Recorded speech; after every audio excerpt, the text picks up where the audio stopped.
हे दोस्तों, मुझे उम्मीद है कि आप सभी अच्छे होंगे। दोस्तों, मैं आज आपको बताने जा रहा हूँ हिंदी कविता रुबाइयाँ।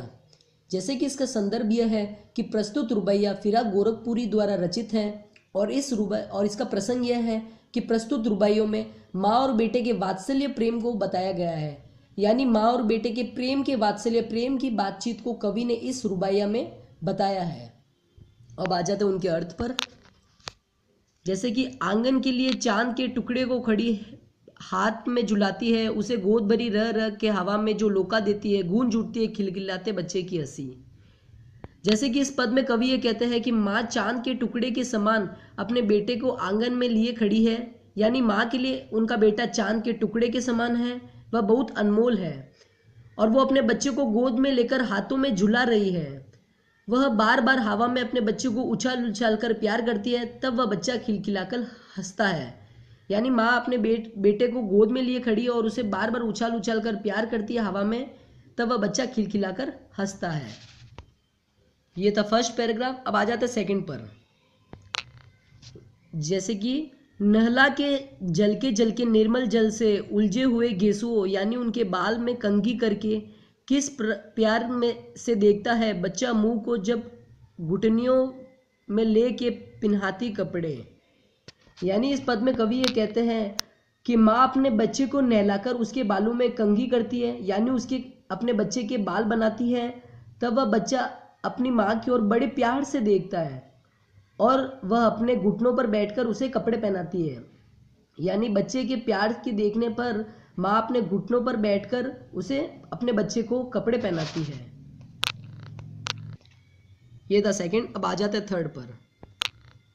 जैसे कि दिवाली की शाम घर पुते और सजे चीनी के खिलौने जगमगाते लावे, वो रूपवती मुखड़े पे एक नर्म नमक बच्चे के घरौंदे में जलाती है दिए।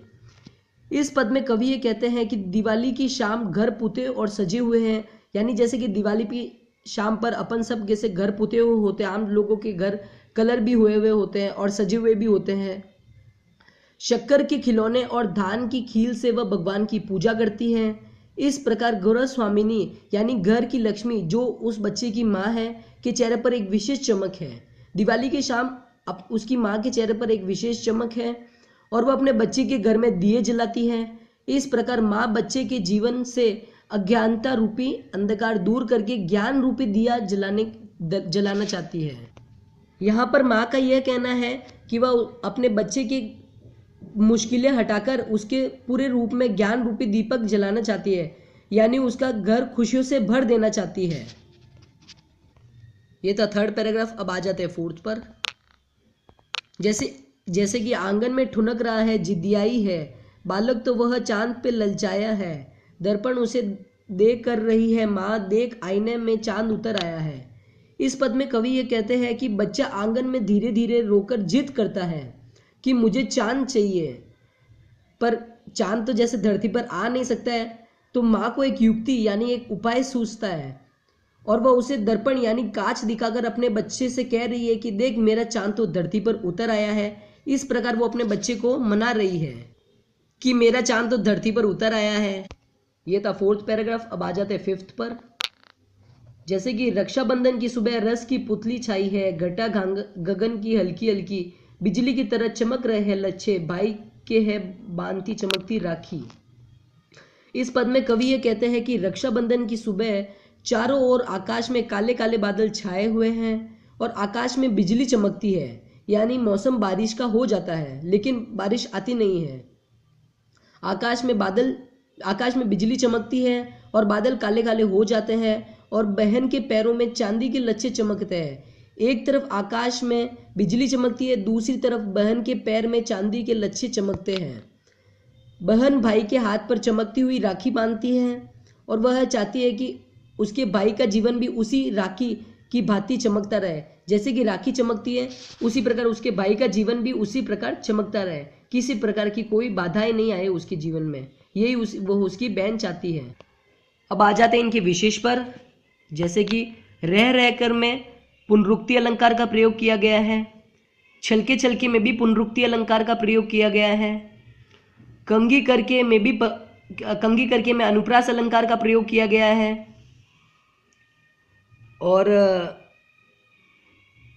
हल्की हल्की में भी पुनरुक्ति अलंकार का प्रयोग किया गया है, यानी रह रहकर, छलके छलके एवं हल्की हल्की में पुनरुक्ति अलंकार का प्रयोग किया गया है और कंघी करके में अनुप्रास अलंकार का प्रयोग किया गया है।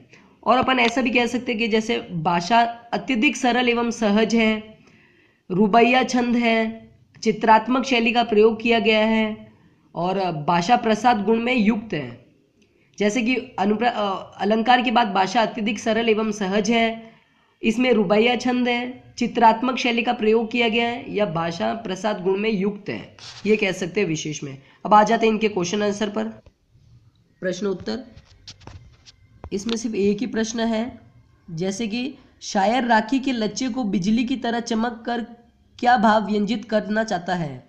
शायर यानी फिराक गोरखपुरी कवि राखी के लच्छे को बिजली की तरह चमक की तरह यह बताया है, जिसके माध्यम से वह यह कहना चाहते हैं कि बहन भाइयों की कलया सजाने के लिए रंग बिरंगी राखी खरीदती हैं और इन राखियों को चुनते समय बहन उनकी चमक का विशेष ध्यान रखती है।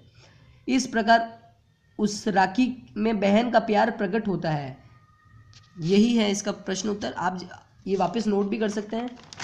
जैसे कि रुबाइया संदर्भ एवं प्रसंग,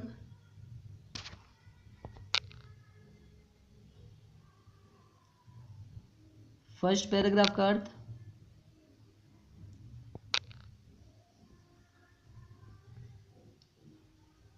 सेकंड,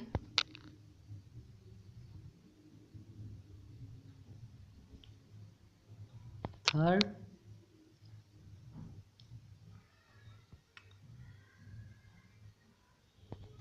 फोर्थ,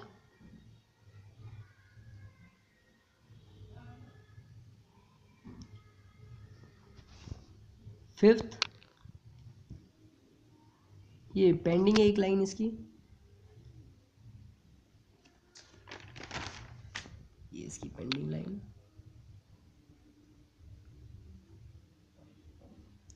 और इसके विशेष में दोस्तों अलंकार नहीं लिखे हुए, अलंकार आपको वहीं से ही नोट करने पड़ेंगे। और इसका ये प्रश्न। मुझे उम्मीद है कि आपको ये वीडियो पसंद आया होगा। वीडियो को लाइक और शेयर जरूर करें और प्लीज़ हमारे चैनल को सब्सक्राइब करना मत भूलें। Thank you.